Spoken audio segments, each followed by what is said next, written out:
Retrograde Amnesia is a member of the Greenlit Podcast Network. Go to greenlitpodcasts.com to find out about the other shows on the network. To support the show, visit us at patreon.com/retroam. Get early access, bonus episodes, and access to our growing collection of premium podcasts, where we cover other JRPGs like Terranigma, Parasite Eve, and Star Ocean.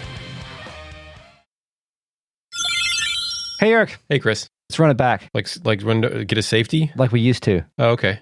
Did you know we have a Patreon page? Yes. You can find it at patreon.com/retroam. What's your favorite thing we've ever done there? Didn't the fake net just tell us that? Yeah, but I want to hear from you. Oh, our favorite thing. Yeah.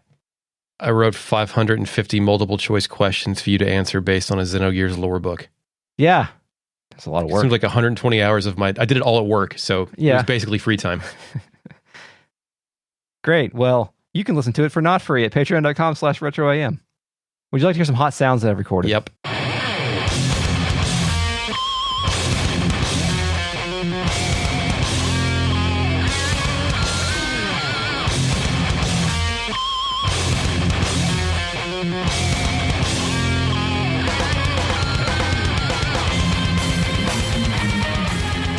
Welcome to Retrograde Amnesia, a comprehensive podcast where we discuss classic JRPGs, chapter by chapter, beat by beat. It's Season 3, Final Fantasy VIII. We're doing it. We're still doing it. Tonight, we're going to see a dungeon and get some leg cramps. In a dream. My name is Chris. I'm joined today by Eric. Hey, Eric. What's up, Chris? Hey! You sure you're okay? Yeah, we're bringing energy this time. Okay. More that I'm still getting over a allergic sickness thing. I'm going to pretend that like it's all going great, that I feel wonderful. Let's do this shit. You want to start doing podcasts at like 8 a.m.? I would love that. Oh my God, that sounds wonderful on days that I don't work. We're also joined tonight by the Real Net, a team of patrons that used to gobble magically at patreon.com/retroam. We're also joined by the Fake Net, our post-production AI companion and person like me who is recovering from a previous illness. Initializing Fake Net. No bother over here, boys. I feel tip-top. What's happening? Oh, Jesus, you sound even worse. I can do it fine. It's not even that hard. No, you can't. No, listen. You listen, you little shits. Take one of your 2 PTO days this week. I'll do nothing of the sort. Hey, Fake Net. Initializing Fake Net. Hey boys, I've missed you. You ready? Yes. You ready to go? Absolutely. All right, welcome back. You're pinch hitting for this one, buddy. This fills my heart with joy. Oh, okay. Welcome back, Fake Net. Chris, I've missed you too. Thank you. Glad to hear you. Nice to hear you again. This is the first time I've heard you since I needed directions to my new doctor's office. Android phones. They stuck one of those long-ass cameras at my fucking nose. Ooh. Is that when you found out you were allergic to corn smut? That was in the follow-up to that, yeah. Fucking corn smut. It's a real thing. Google it. Yeah. Fake Net. What's corn smut?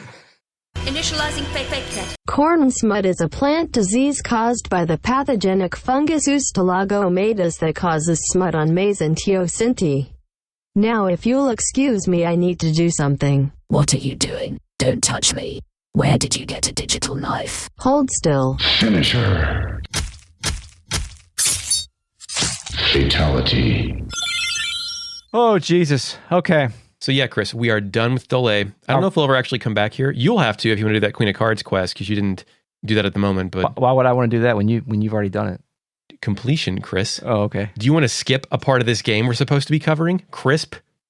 Maybe after I get an airship. Was there an airship in this game? I don't remember. Yeah, there is. It's a Perhaps. Final Fantasy game, dumbass. So there's a forest that we have to go through in order to get to Galbadia Garden in this journey. It's on the world map. We're on the world map, and it took me a bit to figure out where we're supposed to go to, even though it's tightly gated around where our actual direction is. Mm-hmm. It's like a patch of forest between a canyon, we're in like a Red Rock, American Southwest area. Yeah.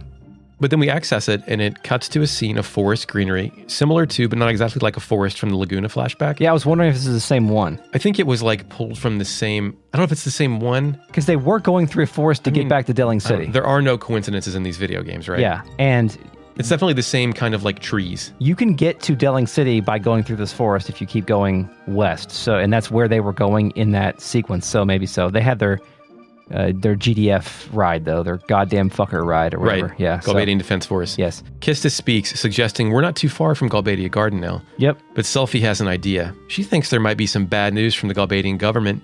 She gets in the thinking pose and then says, what if we get caught and then get broadcast to the whole world? Yeah. That already happened. Yeah.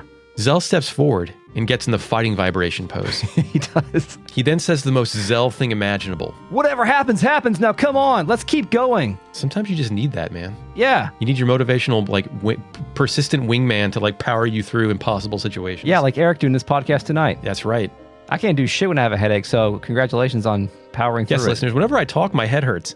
Zell also confesses he is worried about the Blam Garden. He You want thinks... some note? Never mind. Some note? I've got plenty of notes right here, I was dog. gonna get some shit to spray up your nose to like get all that shit to flush. I have never done that in my life, and I don't plan on starting now, Chris. That shit's fucked up. No, it's not. It's not medicated. Oh, I don't care. I'm not putting anything in my nose. It's I got just- a bead stuck up in there when I was young. After that, nothing's going up It's there. a solution. No way. Only a COVID test. You got a COVID test for me? I've done plenty of those. I'm good at that shit now. It's just a saline solution. Give me a COVID test. I let my son. I taught my son to let him do it, and he was like, "Oh, I see why you want me to I do this can now, Dad." throw your son across the room. That's how powerful I am. Zell wonders if it's all his fault. Yeah, I think it's all his fault. It's all my fault. I'm the one who said we were from Garden, so he's gone to like whatever point of like denial, acceptance, whatever that whole fucking thing is. Yeah, I love this next part. He asks Squall if he thinks that the president will retaliate on Garden. The president? How is the retaliate on Garden? Do we still even know the mechanics of Garden to Garden intergovernment PMC? Like he's like, oh, they're not going to buy our troops from us. They're like, our contract is not going to get renewed now. Like, what the fuck? Well, what retaliation? Like physical brutality, or they don't give us money to go invade another sovereign nation again? I feel like the Gardens operate independently of any government. So they also operate independently from one another. We'll learn that later. They're just going to send troops to Galbadia, to Balam Garden and kill us all, maybe? I don't know. So Galbadia is the NCAA, and Gardens are individual colleges. So they're not beholden to this. It's just part of a deal they've signed, and the deal, it's like, we don't really even need the NCAA. Why don't we just say, fuck this? So Squall keeps it real, by the way. Like, this is Squall absolutely doing his keep it real thing, and he says, maybe. And nothing else. Whenever someone says a plan or an idea at work or real life that I heavily disagree with, but I don't want to hurt their feelings, I say, yeah, maybe. Yeah. Or like, that's something we can look at. Or, good point. Something that doesn't commit to anything, but still says, I hear you. This immediately slaps Zell into his dejected animation pose he again. hangs his head. He grabs Squall, though, with a unique, like, collar-grabbing animation or something, and starts shaking him and says, but we have a whole bunch of seeds at Balam Garden. They wouldn't lose to the Galbadian army, would they? I don't know. Maybe that's going to happen soon. I don't know. Squall says that depends on how strong the army is, which, thanks, Squall. Good job. Thank you. Renoa can't keep her mouth shut. No. She's got to chime in here. And I think she's in the right here, mostly, even though she just met Squall, she still has a connection with him somehow. And she chimes in, oh, you're just a great leader, aren't you? She then steps forward and says, do you actually have fun acting so callous towards your comrades? She puts her hands on her knees like when you speak to a child. Yeah, that's one of her poses. That's the same one that Zell uses to look at a wall or a pipe. Squall thinks to himself, not again. Renoa says that Zell wants Squall's support. She says, accurate. Yeah, it is accurate. She's being like, Squall, act like a human being, act like a person. She says that any kind of encouragement will make, and then it trails off. Squall keeps everything to himself and keeps the entire conversation, all of his replies to Renoa, in his own thoughts. Like almost all of his replies are in the parenthetical, which is weird, but I think this might be something that people actually do when someone's yelling at them. Yeah, depending on how you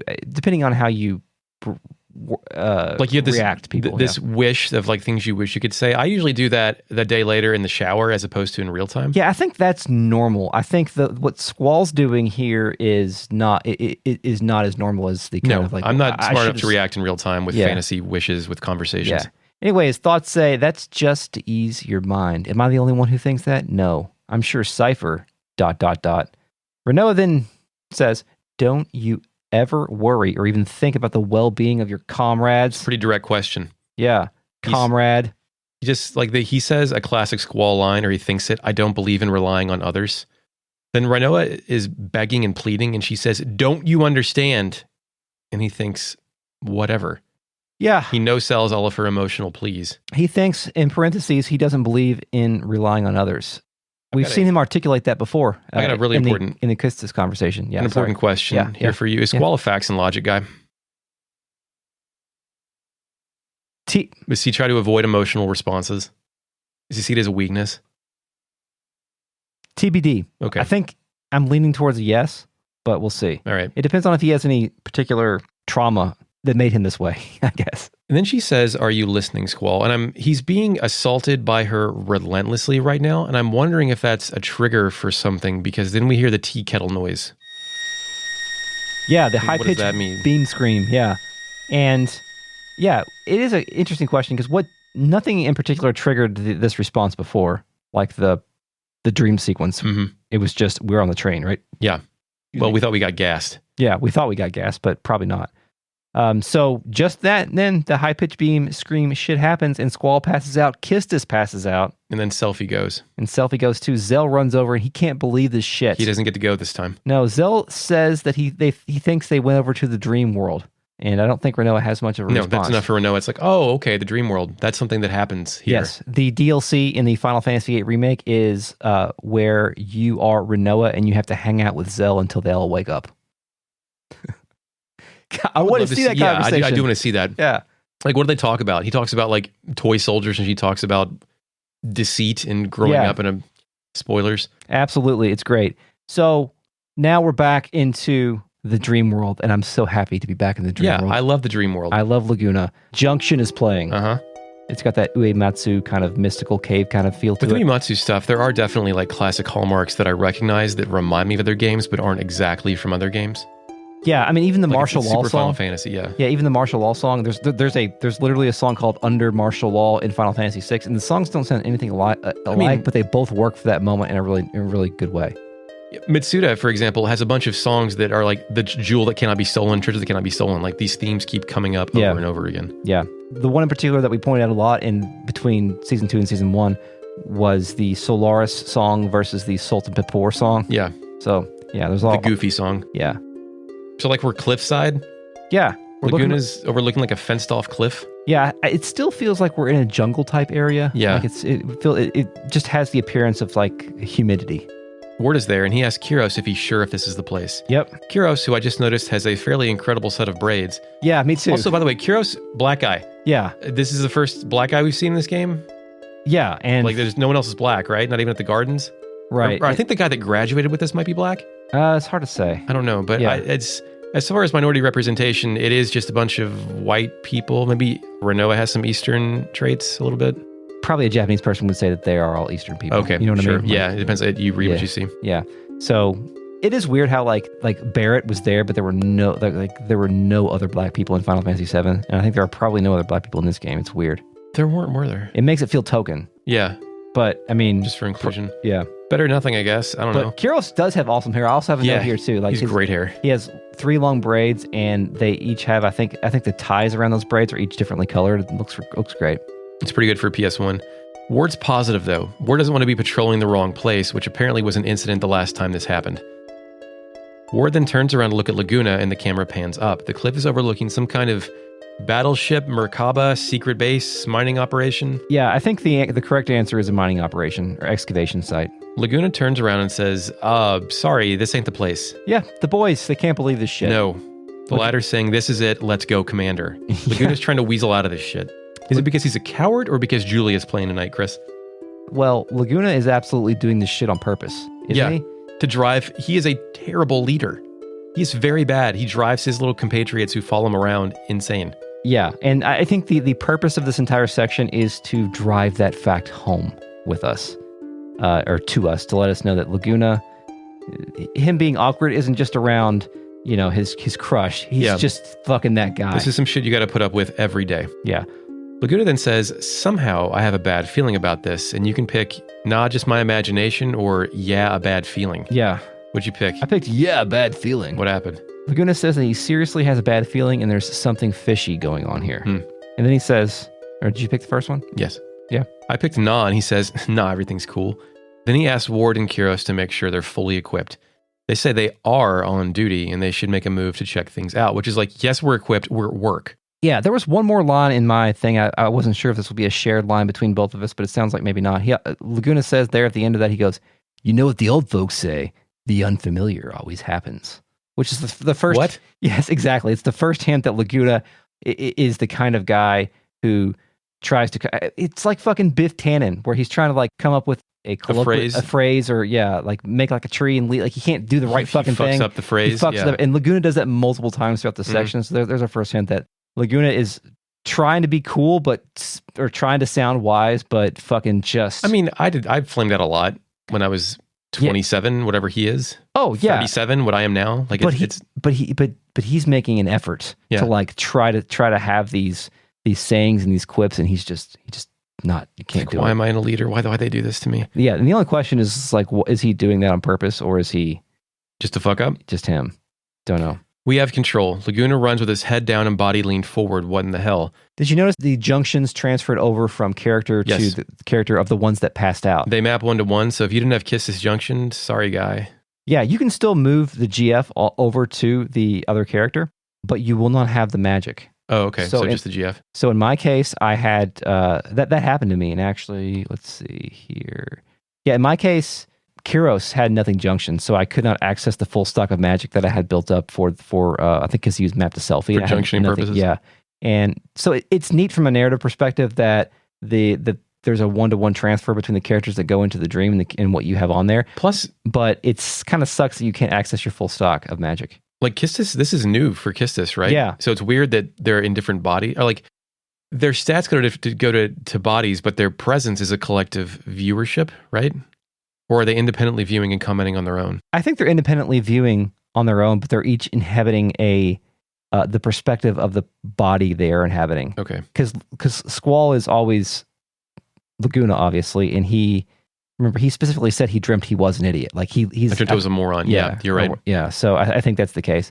So I still think it's a neat way to tell the story, but I wish we could have accessed the magic because I had to do some additional drawing. I guess that'll benefit me later. We walk into some kind of excavation site. There's a shitload of dirt or something being pumped out of the earth in a nearby trench. Yeah, like 4 frames per second. Industrial architecture is presented before us. There's a sleep draw point, but everyone here is keeping it 100 emoji. Yeah.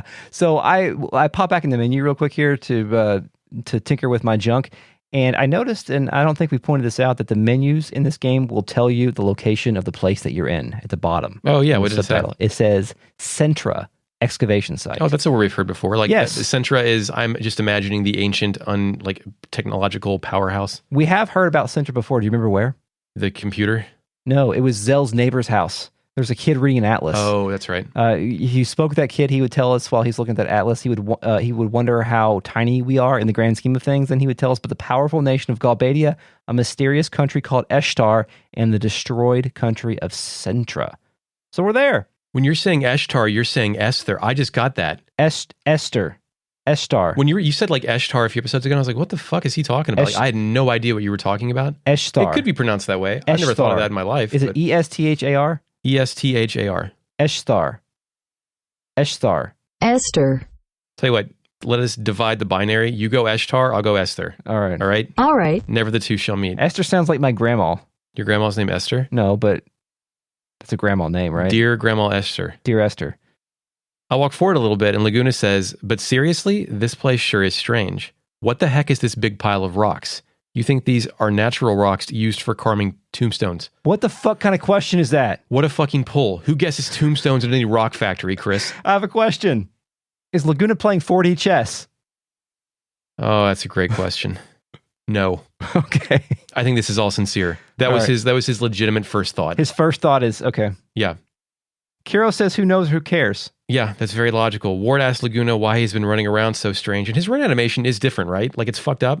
I don't know if that's always, or does he always run like that? Yeah, he runs in like he's like permanently sneaking. Yeah, it's weird. Laguna seems to take offense to this. Strange? What do you mean strange? Just being cautious. That's a basic rule of. And then a noise is heard off the distance, and some guy in a white and electric blue jumpsuit, kind of like those pair of guys who abducted the mystery woman at the training center, appear. Laguna hits him with a hey. Hey there. We've got company. It's Esthar. What I was saying, Esthar? You say Esthar. Esthar. It's Esthar soldier. Still wearing those flashy uniforms. So, this is an Esthar soldier. Finally, that is who abducted that lady. They have already invaded our garden. Yeah. Ward is startled, and Laguna tells him not to be such a weenie. I love the word weenie. It's hilarious. Pretty good. Weenie's pretty good. 3 more appear and sneak up behind them. Yeah. The man with the machine gun plays. It's time. By the Black Mages. To be a man with a machine gun. The Esthar soldier does a back attack, so we're like being attacked from behind and being trained. Yeah, they fight with anchors. Yeah, no, they fight with General Viper's ultimate weapon. Oh, okay, great. Yeah, whatever that thing fucking is called. It's like a crossbow. It's like whatever the primitive gunblade technology was applied to crossbows. Yeah, General Viper sucks ass. The soldier guy, he looks kind of like a G.I. Joe action figure a little bit. A little bit. A little bit. Yeah. Organic like looking. The ones that but ski. Yeah, possibly. Kind of organic looking, but also kind of biological. Half and half, maybe. After the battle, Ward states that their mission was just to patrol. He wonders why it has to turn out like this. Laguna, with his hand on his head in the I'm a dumbass pose, says, "Seriously? I wasn't expecting this at all." Was he? I don't know that anyone on his team actually likes fighting. Is he trying to fuck off and get into some shit? I don't know, man. I can't read Laguna at all. Anyway, we one-shot all these guys. They're really weak. Yeah. Then we have to do another battle. More come. There's 3 of them. There's no end to it, and Eric, think we should kill the entire army, but Laguna resolves to make a run for it. Yeah, but before I killed the entire army, or before I finished the battle, I did one more thing. Mm-hmm. Scan. Oh, great. You scan the Esthar soldiers. What do we got, Chris? I scanned a soldier. It's the Esthar soldier. What's it say, Chris? It says, Esthar soldier, who uses both sword and gun. Shotgun attack can cause major damage. Not a strong enemy. Thanks, Scan. Thank you, video game. That was great. One more thing about the battles in this game. I love battles. Have we commented about Ward's attack animation? His animation is he throws a giant fucking harpoon, then he goes and gets it. Yeah. The best part is he goes and gets it. Mm-hmm. It's hilarious. Like, usually, I mean, I assume he slots into the Dragoon character archetype, right? But usually the Dragoon throws it, and then they're off screen for a turn, and then come back and fall into it after it. It's wonderful. It's time to explore. We've got the music changes. Well, the man with the machine gun is going to finish playing, of course. Oh, yeah. We're done fighting. Yes. Victory music. This is a dungeon that kind of has a few different circles. Yes. So you can go in a couple different paths to get through here. So anyway, we've got to find our way now because that's the music playing. This leads to a fork in the road, and we have a big question for Chris and I. Chris, did you go right and take the ladder down, or did you go left and continue on? Yeah, let's go down to the ladder, deeper into this excavation site, Eric. This shits the boys out at the base of this massive structure. It's all steel and pipes on the right side, and like a blue crystal on the left. What are they mining, Chris? Are these magic crystals? Yeah, that's what I was wondering. As I walk down the catwalk, Laguna says, "Ouch," and doubles over. Kyros asks what's wrong, and Laguna says his leg is cramped up. Kyros can't believe this shit. I have a question. Now, Laguna, he sort of grabbed his stomach. Does Laguna have secret diarrhea? No, he has actual cramp. Diarrhea is a cramp of the stomach, right? Or the colon. But he grabbed his stomach. All right, man's got cramps. I'm just waiting for Laguna to poop because he's got to. All right, anyway, let's go. Laguna goes on to note how out of shape he is and then says he's got to stretch before he exercises. Ward says the last battle they had doesn't really count as exercise. Laguna doesn't hear him. What is this who's on first bullshit? I don't know. I guess Laguna gets leg cramps at all times. This is designed to be infuriating. Not just when girls are around. He is purposely insufferable. Yes. I ran into another Esthar soldier down here, but they were green and silver and blue, which is slightly different. Interestingly, the battle screen positions the catwalk above a giant static teal crystal mass, which I don't actually encounter until later. Oh, like Chris said, Ward throws his spear at someone and then has to go retrieve it for his physical attack. But this is only worth noting because Laguna will not hesitate to open fire as Ward is going to retrieve his weapon. Yeah. Good point. It's great. So that screen leads to a 90-degree curve that pilots our heroes right through the center of this massive iridescent crystal. Now, I also encountered a new goofy-looking robot thing down here. Did you fight this thing? What is it called, a Gesper? Yeah, big dumbass-looking robot. Yeah, I've got a goo man with blue turtle shell and a smile that I find altogether uncomfortable. Very Thomas the Tank. It is, yeah, that's a very good pull there. I scanned this boy. It is Eshthar's defective weapon. Attacks enemies and allies alike. Great. So Esthar, they're setting this up as like not literally a bastion of technology at this moment. Yeah. Degenerator destroys opponents. Has a lot of HP. He has telekinesis and he also has shell and protect if you didn't get those at the training center earlier. Yes, you can definitely get that. I did not get those earlier, so this was a good grab for me. When you win, you get the black hole item. The black hole sun. Yes, absolutely. Won't you come, won't you come? Rip Chris Cornell. Kistis, you can give that to Kistis later and she will learn Degenerator. As for one of her blue magics. Yes. With a K. The next screen showcases the collapse of the man-made tunnel structure as the path is bored directly into the massive crystal. Checking the ground around here reveals the old key, and Squall says, "I feel a draft on my butt." Yeah, I was wondering whose commentary that was. So it was thinking, right? Yeah, I think so. So Squall is feeling the draft on Laguna's butt. And that's foreshadowing what happens because Laguna then notices a hole in his back pocket and starts frantically checking the ground, looking for the shit he lost. He can't find it, and he says, "Oh, well, it's not like I'm going to die." Yeah. Laguna loses the old key. Mm-hmm.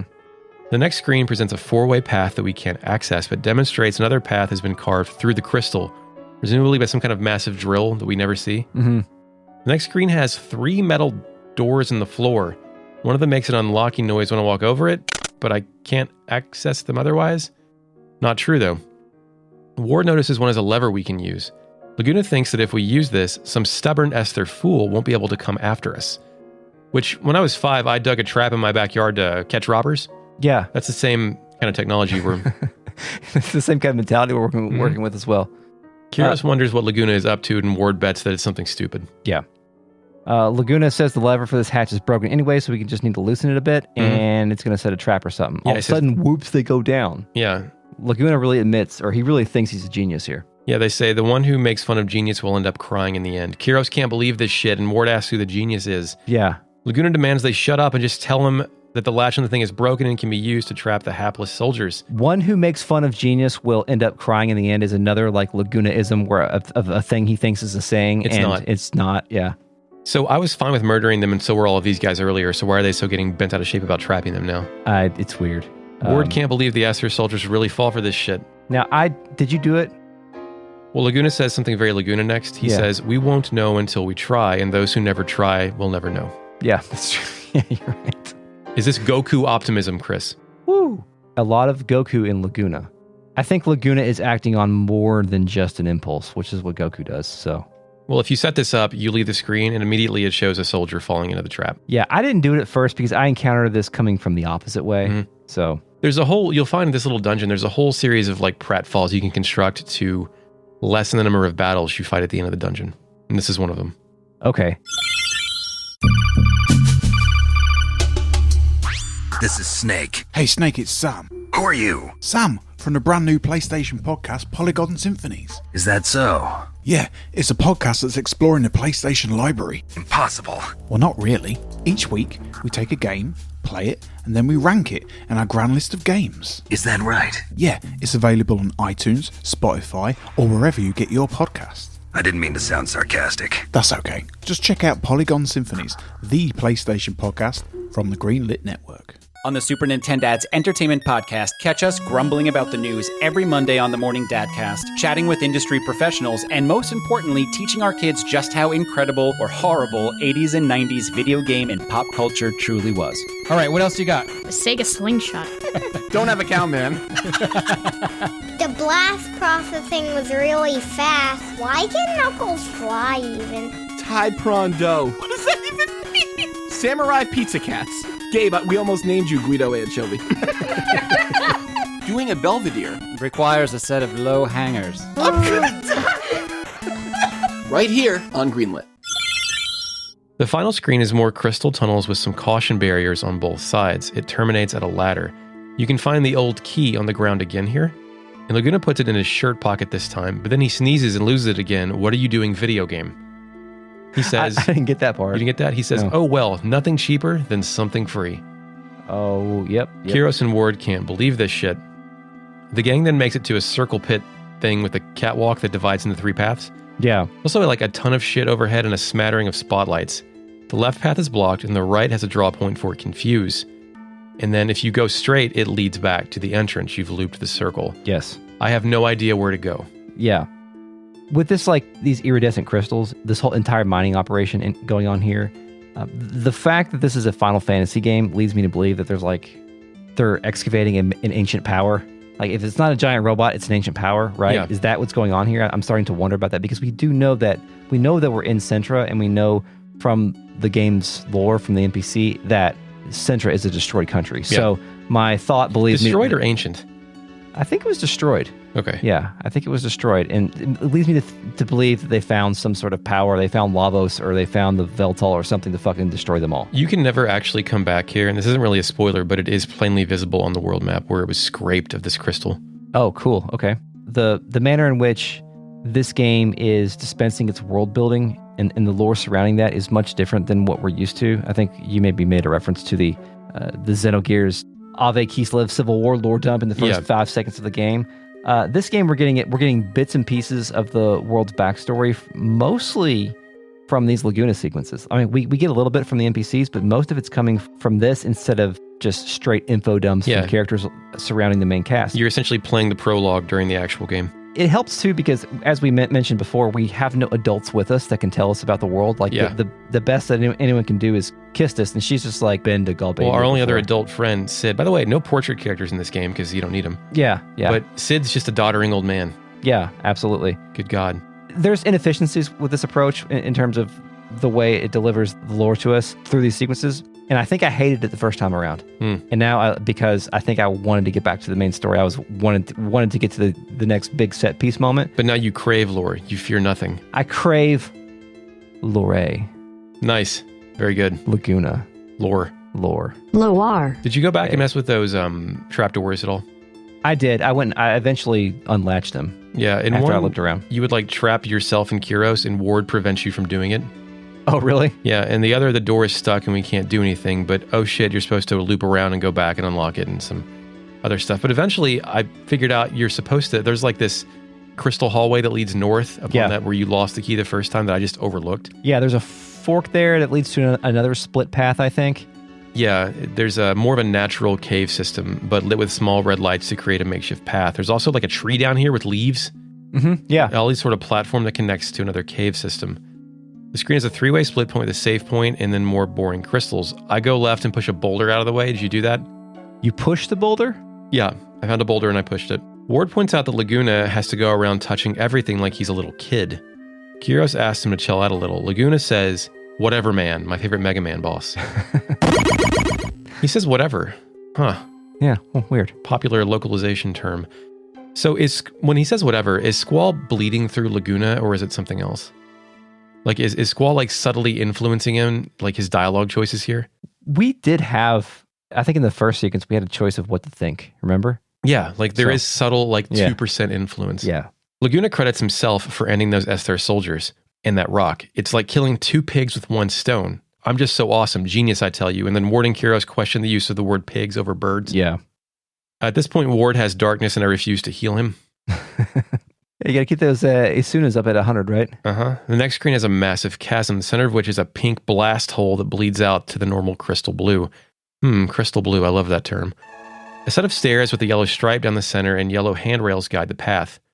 That spits out to a crystal cave where we eventually find a detonator lying on the ground. Yeah, cool. Laguna wants to use that to blow up some boulders too, but didn't I just push one of those down? What the hell is he talking about? This part sucks. I must have found this first before I found the other one. So did you blow them up instantly? Yeah, Laguna Temple of Doom shit. Laguna says that it has a blue switch and a red switch, each with 2 fuses. Kyros says that it's a detonator. Laguna says that he gets it, and he starts shaking his head back and forth like he's like in a piano, like vibing to fucking Julia or something.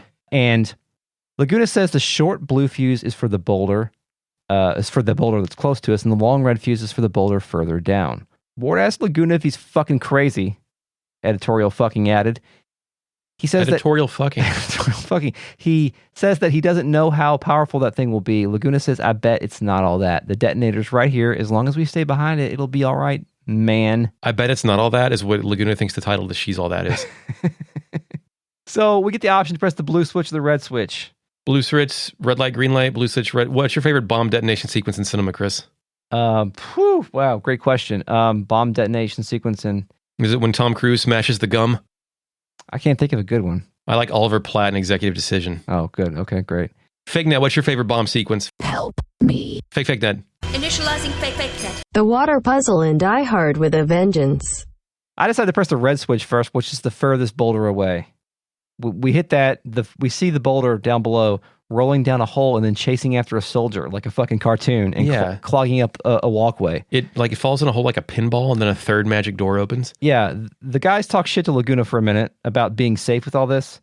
Laguna tries to pretend like it was his idea to be safe. He's like, gotta be safe. Fucking you guys.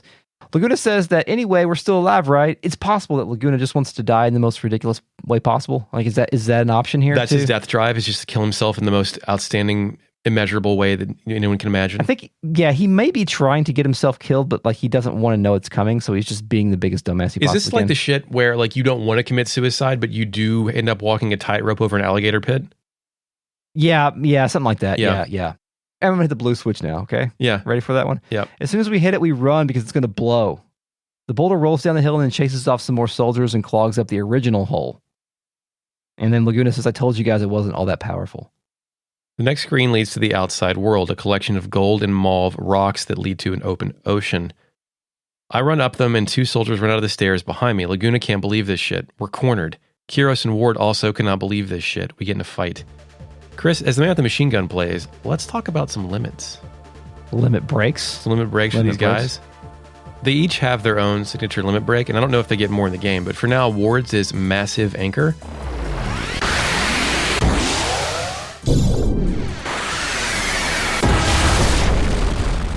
Which is basically a Dragoon lance attack without having to wait for a turn to pass. Laguna's is Desperado.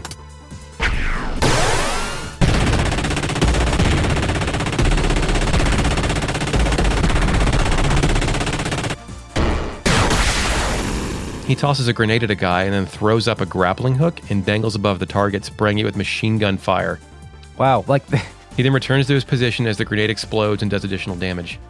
Is this the only time that Laguna has looked competent? Yeah, I mean, Laguna does look cool. And he's a man with a machine gun, also cool. Yeah. Kiros is called the best name, Blood Pain. He rushes the target and does a bunch of spin moves like Wolverine, and then complete with a red shadow that slices and dices his target. Cool. It's great. So, Chris just said, is this before the boss battles? There's not really a boss. You only fight successive waves of soldiers based on how many you stymied on the way here. Right. I only fought one battle. Same here. There's water sloshing. Yeah, we see the ocean, at first I thought it was sand because of the way this game fails to upscale its background. Yeah. So I think I was playing on TV at this time. Also during this battle, I decided for shits and giggles to use the Diablo Summon as just for a moment of Diablo's appreciation. Yeah. And I love this guy's animation. Have we talked about it? It's wonderful. Doesn't he or do you have it? Well, yeah, he emerges from this like big, disgusting black ball of energy. It's a gravity goop. A goop, yeah. And then he comes out of it and then he turns it into a giant fucking Genkidama, aka Spirit Bomb, and throws it. The way he uses it, it's like a glob of energy that simultaneously like sucks and crushes, while a bunch it's just gravity, man. Yeah, while satanic onks appear and whatnot all over the place. It's beautiful. But I did it so late in the battle, it only did like 200 damage. Chris, you didn't do the best part. Yeah? He evaporates into bats. Oh yeah, the bats. Yeah. Evaporating into bats is such a great touch for any guy. Any kind of satanic thing, it's great. Yeah. Before those Esthar soldiers died, they did a move on me called Soul Crush. We talked about that? No. Took 2 of my dudes down to 1 HP. So crushed your soul, didn't it? It did, I guess. So what we're about to... So are the battles over?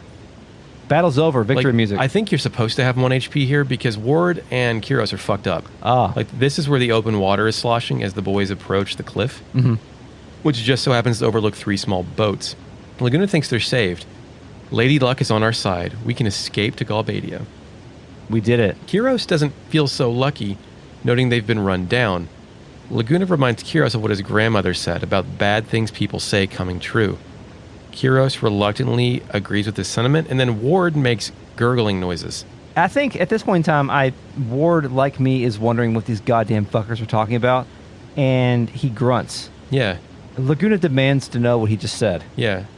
Kiros says he thinks Ward injured his throat and lost his voice, and I thought this was going to be some sort of permanent thing. Yeah. And then Ward says in like broken English. Lots of periods. It, you. It was fun, you guys. Like he's dying.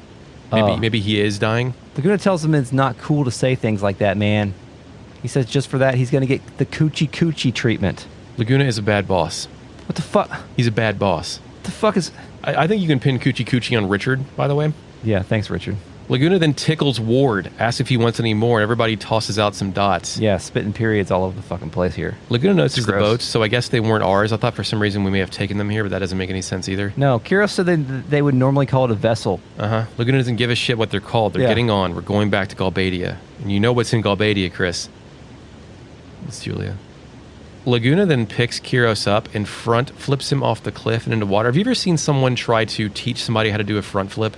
No. Like when they jump, they'll push their legs back for them. Oh. Like help them do a flip. Laguna does this to Kiros. Jesus Christ. He goes over like face first in a flip. He does the exact same thing to Ward. Just throwing them off a cliff into open water. Fake net, what is the maximum distance a human can survive a fall into water.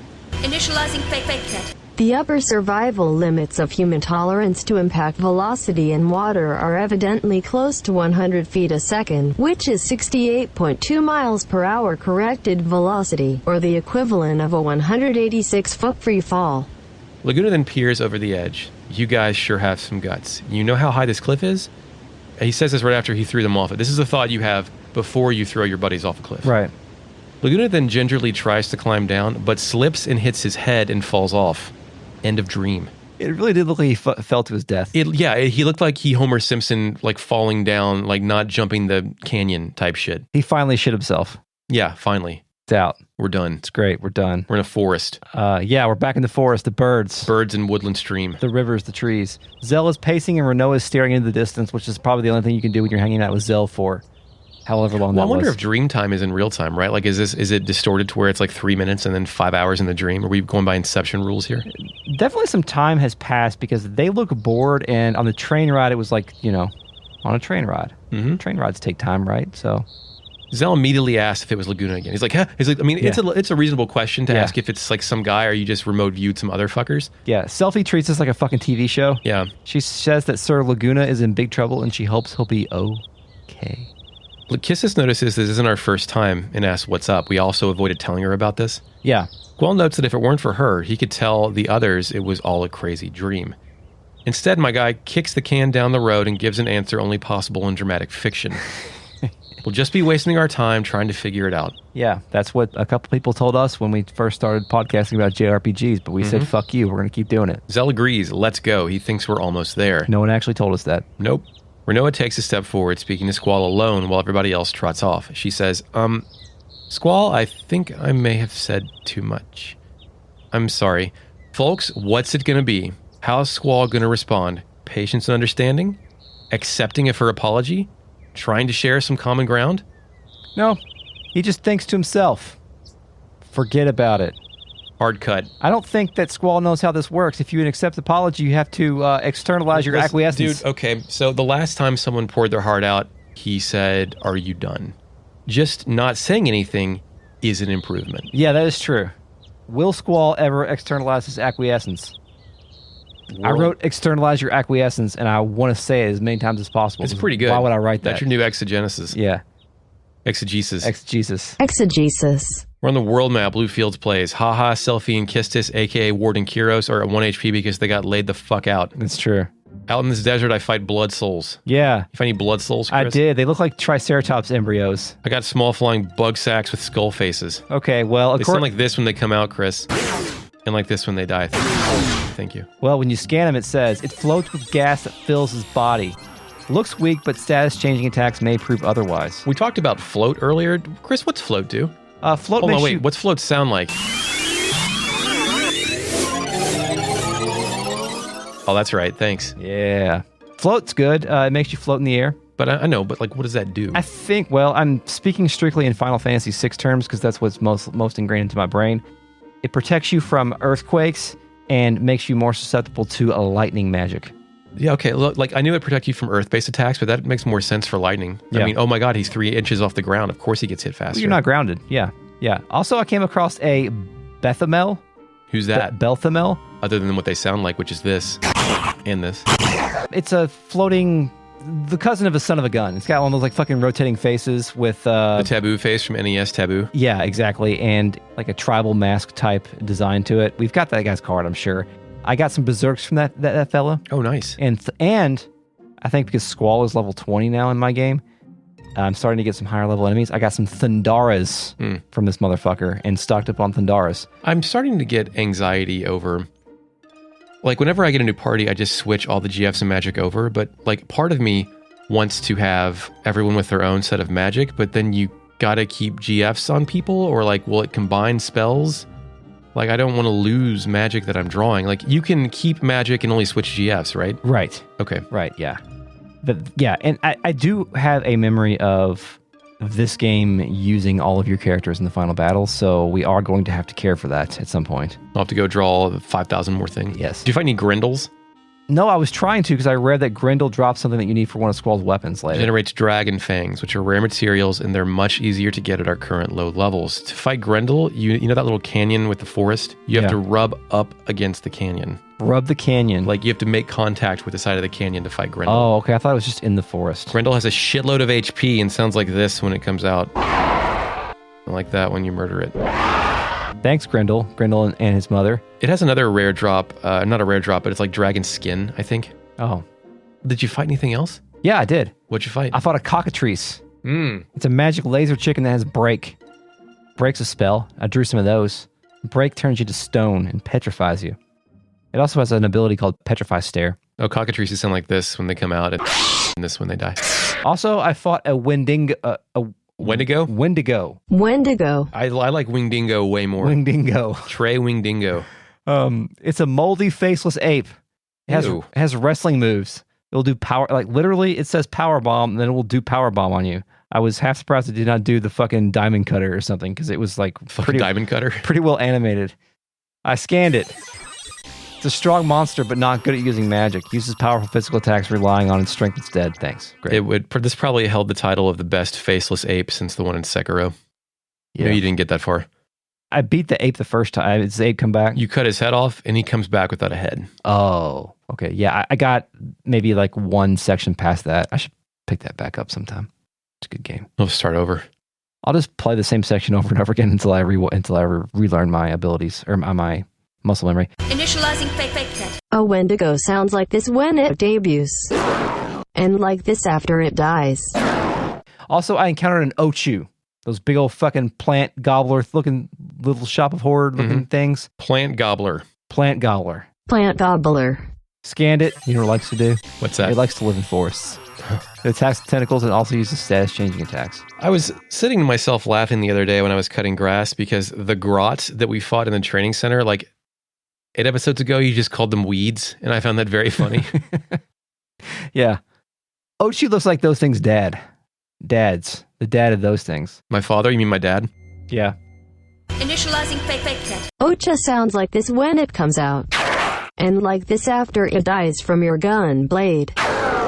Yeah, let's go to Galbadia Guardian real quick. Eventually, after traveling through a canyon, we stumble upon a garden structure much like our own. The general layout appears the same, and they both have those ultra creepy halos, but Galbadia's gold edges contrast more with the rust-colored desert surface, and its central structure looks like if the Yggdrasil 4 was a triple-changer transformer. Oh, okay. They've got flying machines here. But what's inside Galbadia Garden?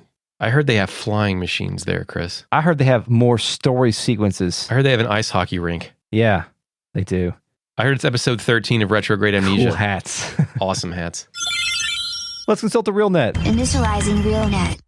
John Doe says, kind of wild that this is the first time Balam Garden has drawn any kind of heat, given that they're a fucking big ball style PMC who takes jobs to kidnap presidents. I mean, true, but like also Squall's been in the school. Like he hasn't done many extracurriculars. This shit could happen all the time as far as we know. Yeah, that's true. I mean, there's probably a terms of agreement of how these things get swept up under the rug. In the same, the NCAA analogy was pretty good that you had earlier. Like we haven't met a Moomba yet. God knows how we've wrecked their civilization. It's true. Fuck. Vought W says, I don't get the sense that Balam is a particularly good mercenary school. That could also be true. Yeah, They it might could be just like the fucking fuck up suck. school, the U of L school. Yeah. Ben Cooped Gravy posts something. It's all in Japanese except for the word seed in it, in his intercapped. So this has got to be a Final Fantasy VIII thing. And it lists what the acronym SEED stands for. Are you aware of this? Is it stand for something? According to this document in the RealNet. Great. So I'm going to read it. Sexy, educated, exceptional dumbasses. No, but close. The S stands for specialist lesson. Okay. The E stands for elegant man. Splim. I don't know. The second E stands for elite. And the D stands for danger zone. Specialist lesson, elegant man, elite, danger zone. That's fine. That's great. That should be the podcast title, honestly. That's the best. Like, that's better than Retrograde Amnesia. Yeah. Holy fuck. That's Jesus Christ. Danger zone. Some people are translating some other things in there. Some Kenny Loggins. Apparently also on here somewhere it says educational outline. I like how they stuck the word education. I was like, no, it's a school. They're here to go to school. Why we gotta go to class? We're here to play football. John Doe says one thing to keep in mind is that Renoa is technically still Squall's employer, so the power dynamic of her telling him off and saying nothing, and him saying nothing is contextualized by him trying to maintain a veneer of professionalism while his technical boss is telling him he's a big stinky meanie pants. Yes, that's actually a very good point. Yeah. Squall, I don't know if he's a professional on purpose or that's just what his personality, like, I don't know. Some people that buy into the whole military program are just, good at no-selling stuff. Bot W says, go to the dreamworld. Is that like the new going to the farm? I think the Rainbow Bridge? I think it's doing mushrooms, actually. Yeah, I think it's closer to tripping. If Chris and I do this podcast long enough and I eventually do LSD, which is almost basically impossible, but I could dream I'm in whatever game. This shit almost made me fall in my chair. Ben Coop de Gravy says, one of my favorite things about the jewel that cannot be stolen, aka the treasure that cannot be stolen, yes, is that I saw it on YouTube and a bunch of the comments were people saying the jewel is love. That just makes me laugh. Just makes me happy. I don't know why. The jewel is love. Anonymous says, I think some of the random students too are mixed/dark skinned people. Sure, yeah. It's better than Xenogears. Yeah. They're lighter skinned. We tend to read them as our own America First race. Right. I don't mean, that was a joke. That's sarcastic. Chris is being sarcastic. Sarcastic. John Doe, yeah, good point. These techno soldier dudes look like they're the slightly stronger second season members of some Sentai show's Putty Patrol. Yes. They're definitely putties. Yeah. Shy Guy 32 says something that I may dispute this, but I'm not 100% sure. He says, I feel like Laguna cramps up whenever he's nervous, which happens to include when he's talking to girls. Yeah. It's part of his generalized anxiety, maybe. I think it's a distraction technique when he's in the field, but we'll see. Like, it is real when he's with girls, but he can also parlay it into sequences where he doesn't want to do something in the field. So Shy Guy 32 points this out, and we never pointed this out in this podcast, but this was the first Final Fantasy game to be localized with the Fire Fira Firaga. It was Fire 1, Fire 2, Fire 3 before that. It really threw me for a loop when I was playing because it was different and I didn't get it and I didn't like change. But isn't that closer to the original localization that way? John Doe says Laguna has gotten a boner. No, Chris, we have her here. Fake net. Figure that out. Initializing fake net. Adding suffixes to core spells is indeed based on the original Japanese script. Only with Final Fantasy VIII were there finally enough text characters available for it to be properly localized. John Doe says Laguna has gotten a boner. I don't know how you can... That's why he can't run. I don't know how in good faith you can compare him to Goku. Shy Guy 32 says exactly what I was about to say. Goku has 3 children. Goku cannot... You don't need to have an erection to have children. We've proven that. That's true, I guess. Goku's done IVF. I mean, you still... Never mind. What? ParasiteEve.com/podcast if you want to hear about those stories. They can go in and get it if you can't produce it. Well, yeah, that's true. Okay. John Doe says, I maintain that Goku still doesn't know what sex is, though, but fair point. Yeah, that's probably true. Best bomb sequence, Terminator 2. Bot W. Is there a bomb sequence in Terminator 2? I mean, yeah, Miles Bennett Dyson holding that fucking thing, and then okay. Then he just stops breathing, blows the thing up. Apparently, Laguna says greatest attack ever in a Dissidia game. Guess I can't let a witch off the hook. There's a lot of weird shit in like Final Fantasy Brave Exvius, like scenes and sequences copied straight from Dole. Like there's a lot of actual backgrounds either reused or redrawn from Final Fantasy VIII and that stuff. I think we just need to find all those and make a podcast about them. Yeah, maybe. They're on each of the fandom pages for the cities. I'd rather interview you than fight you. Should we start playing Brave Exvius and make that? No, just to find like the dumbass like Final Fantasy VIII references in another game and see if there's any meat on the bone there. That's a good idea. It's a really good idea. John Doe says, you guys sure have guts, quoting Laguna, after throwing them off a cliff and then fucking up while trying to climb down carefully after them is it's no joke one of the funniest moments in the game. It's pretty, he falls and hits his head. And like there's continuity. Like spoilers, we play as Laguna again. He's fucked up from this. Devil Era says, Squall pulls an Ultra Magnus. I can't deal with this right now. Yes, that is the perfect sign that you are not a good leader when you let your buddies die because you can't multitask. Yeah. It was a good one tonight. Thank you for your contributions. This episode has been a production of Retrograde Amnesia recorded on today, June 6th, 2021. No more mixing up March and May for me. Thanks, Mark, for the intro music. You're welcome, Chris. Find us on Twitter at Retro Amnesia Pod. And if you like us, please consider supporting us on Patreon at patreon.com/retroam. Get early access, bonus episodes, mini-series, voting rights, stereo mix, all that good stuff. Access to the real net on Discord. Patreon.com/retroam. Enoch, the Book of Enoch. Email us at Methuselah podcast@retrogradedmedia.com. Until next time, Eric. We're gonna try to assassinate a sorceress. Now you may go back to the Bellin Wonderland.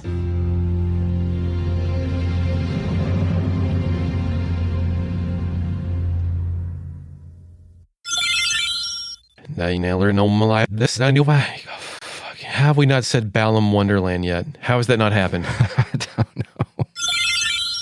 know. Getting it out, swallowing it. We're good. Let's go. Okay. You want to go take a hot shower real quick? No, okay. I don't. All right. This song is beginning to. I didn't finish the sentence. Tells him not to be such a weenie. I went straight up. Shit. Not the ladder that leads downward. You took the ladder, didn't you? I did.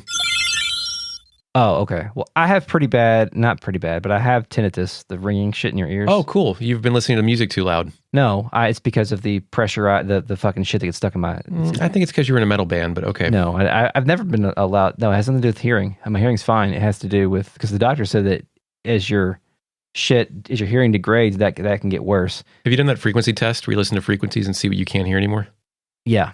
I've had a hearing test about 2 or 3 years ago, and my hearing was still fine. But it's mostly related to the congestion in there. But also, it's a side effect of the medication I was on. So I'm been off the medication for like 2 or 3 weeks, and I am going to stop drinking for a month and see if it makes a difference. Because when that shit ramps up, it's like I'm fucking about to have a Laguna dream, but I can't fall asleep. Cool. It's bad. Put a fucking earbud in your head and turn a white noise machine on is fucking not a way I want to live. White noise machines are the greatest new asset to my 30s. Oh, I do use one, but the ring was so bad that when my ear was pressed up against a pillow, I could still hear the ringing. That sucks. Do you get that shit where you hear your own heartbeat when you try to go to sleep? Yeah, that's just it's just blood rushing in your head. It's normal. Sucks. It's normal. But I also I don't want to know that I'm alive. Where like there's shit stuck in my ear and it's just constantly crackling. Like you're swallowing, like that crackle when you swallow? Yeah, but just constantly. Instead of crackle, you should eat Nestle Crunch. Yeah, that's true. Anyway, why are we talking about my health problems? Nestle Crunch, brought to you by Mars Corporate. Nestle.